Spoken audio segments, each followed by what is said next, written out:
join with head coach Nicole Woods following a tough and very tough 70 to 69 loss to Towson. It seemed like it was going your way for most of the afternoon, and obviously has to sting getting, Towson hitting that game winner with under 2 seconds to go. Just your thoughts on a crazy game that looked good and then just went away at the end.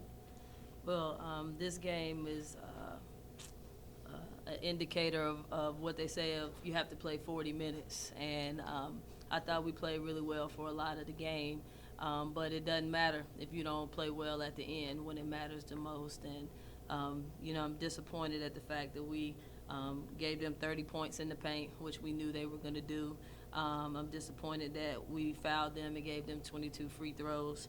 I'm disappointed with that, but at the end of the day, we still had a chance to win at the end. It was bad coaching on my part. I shouldn't have put Evan in that situation, in that ball screen, and I should have called the timeout before when Tay turned it over. I think it was the possession before that. And so, we have to learn to win. We've got to learn to win, and sometimes you got to go through moments like this and feel how we feel right now to really learn from it, but this one's on me. I know you specifically mentioned coaching as well, but just over the last 3 minutes, what do you think were some of the things on the court that you guys allowed to slip away, knowing that you guys had the lead and the game almost put away? Well, I thought we were really good at versus Campbell with our execution defensively, and we didn't do that in the last 3 minutes especially. And then we didn't box out. They out-rebounded us by 11 when we did get a stop. We didn't have a rotation. We didn't have a box out. And then they got the offensive rebound put back. And so that put us in a bad spot defensively. And then offensively, I know in the timeout I told them to stop playing not to lose instead of playing to win. And we started playing like that. And again, we still got some good shots, and a lot of them failed the majority of the night. But the ones at the end of the game just didn't. And so you can't not score and then come down and have defensive lapses and then foul and ones and all of the above. And so it was just a perfect storm at the wrong time for us. It seemed like you guys were the tougher team for most of the night, diving on the, playing defensively too very toughly. But you mentioned too to not box out towards the end of the game. Do you think that's a lapse thing, or how is that addressed and adjusted? No, it's an effort thing. It's a want-to thing. They have 14 offensive rebounds, and that's unacceptable for a team that we knew that's what they were going to do. And you just got to want the ball. Like you said, Kate had that dive on the floor.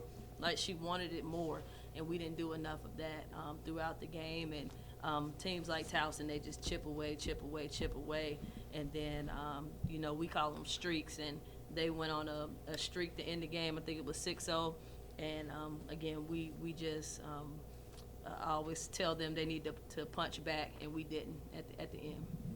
The streaks that you guys did go on, specifically the second quarter and towards the end of the third quarter, what do you think it was, those things that had the momentum, pretty strongly shifted in your guys' favor? It starts with our defense. It always does. We're able to get out in transition whenever we get defensive stops, and those were usually the catalyst for our streaks.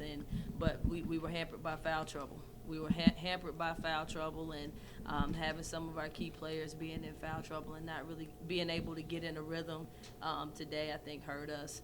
And then just, the technical foul, all of those things are controllable things for us, and they're momentum shifters. And I'm pretty sure she made that free throw. If that doesn't happen, now we go to overtime. And so you can't point to just one thing. But there's a whole bunch of things. Like I said, I was bad at the end of the game. I should have done some things differently. We should have, played disciplined defense once we did have the turnover. It was a lot of different things that should have happened. And it's just a perfect storm for us to end up with the loss. Coach, you mentioned it yourself. You had a lot of foul trouble in this game. 4 fouls for Allie and Tia, 3 fouls for Taylor and Kate. Just specifically, how did that impact your decision on who was in the game, and how did that impact how y'all lost the game? Yeah, I mean, the foul trouble was definitely an issue for us. Those are some of our, premier players, and it became difficult down the stretch with, who we were trying to go offense, defense with, and then who's going to box out to be able to secure the rebound. it shouldn't come to that. You know, a lot of the fouls were controllable, and you know, we just have to be better. We got to guard without fouling. That's always a key for us, and for us to give up 70 points was unacceptable. We've talked about, you know, a very tough loss, but one shining spot, Tia Dobson, her second career start, got a career-high 11 points, 5 boards, 3 steals. What did you see from her, and do you think we can expect this starting lineup to be permanent? We'll see. You know, nothing's permanent. It depends on the game. It depends on what we're looking to do. It depends on the matchups and things of that nature. And so, you know, I like to say, if it ain't broke, don't fix it, you know. But it's really going to depend on the other teams and how we are in practice for sure.